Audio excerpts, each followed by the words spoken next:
கிறிஸ்துக்கள் பிரியமான தேவனுடைய பிள்ளைகளை, இந்த நாளின் காலை நேரத்தில் இயேசுவின் நாமத்தினால் உங்களை அன்போடு வாழ்த்துகிறேன்.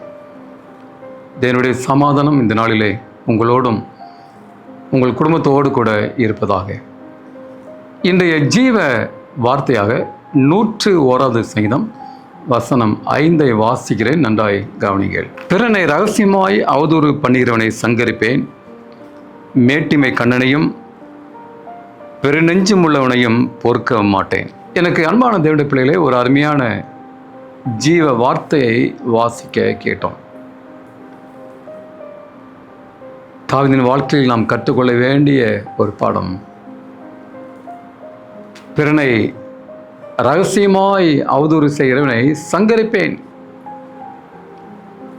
பிறனை கெடுத்து வாழ்பவன், பிறருக்கு அநியாயம் செய்கிறவன், அவனோடு பழகி உறவாடி அவனுக்கு தெரியாதபடி ரகசியமாய் அவனை கெடுத்து பேசுகிறவன்,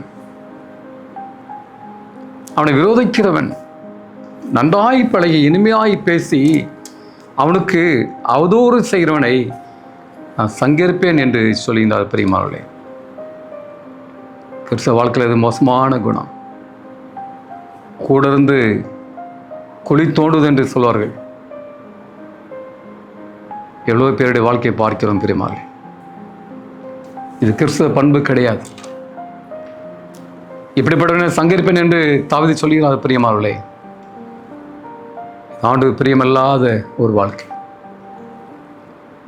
நம்மோடு பேசி பலவர்களுக்கு நாம் தீங்கு நினைக்கக்கூடாது. அவர்கள் இல்லாத நேரத்தில் அவர்களை குறித்து நாம் விரோதமாய் பேசக்கூடாது. அவருடைய குறைகளை சொல்லக்கூடாது. அப்படி குறைகளை சொன்னால் நேரடியாக சொல்ல வேண்டும் பிரியமானவர்களே. ரகசியமாய் அவதூறு சொல்லக்கூடாது. அது மாத்திரமல்ல, கர்த்தரை விட்டு விலகக்கூடியவர்களை நான் வெறுக்கிறேன் என்று சொல்றார். நான் பொறுக்க மாட்டேன். பிரியமானவர்களே, ஆண்டவரை விட்டு விலகக்கூடிய அநேகர் நம்முடைய குடும்பத்தில் இருக்கலாம், நம்முடைய நண்பர்களாக இருக்கலாம். ஆண்டவர் பிரியமானவர்களே, அப்படிப்பட்டவர்களை நாம் விட்டு விலக வேண்டும். புத்தி சொல்ல வேண்டும். சொல்லாவிட்டால், கீழ்ப்படையாவிட்டால் நாம் அவர்களை விட்டு விலக வேண்டும். இன்றைக்கு துன்மார்களுக்கு அநேக கூட்டம் இருக்கிறது, நண்பர்கள் இருக்கிறார்கள். பிரியமானவர்களே, சிந்தித்து பாருங்கள். நம்மோடு கூட பழக்கூடிய மக்களுக்கு நான் அவதூறு சொல்லக்கூடாது, அவதூறு செய்யக்கூடாது. ரகசியமாய் அவரை குறித்து நாம் பேசக்கூடாது. இப்படிப்பட்ட வாழ்க்கை வாழுவோம். நாம் கண்களை மூடி ஜெபம் செய்வோம்.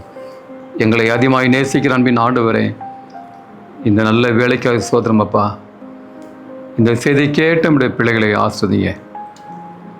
நான் பிறனுக்கு விரோதமாய் நான் தீங்கு நினைக்கக்கூடாது, அவதூறாய் பேசக்கூடாது. ஆண்டவரே, உம்மை விட்டு விலகக்கூடிய மக்களோடு நாங்கள் உறவு வைத்துக் கொள்ளக்கூடாது. ஆண்டவரே, இல்லை, காத்துக்கொள்ளுங்க.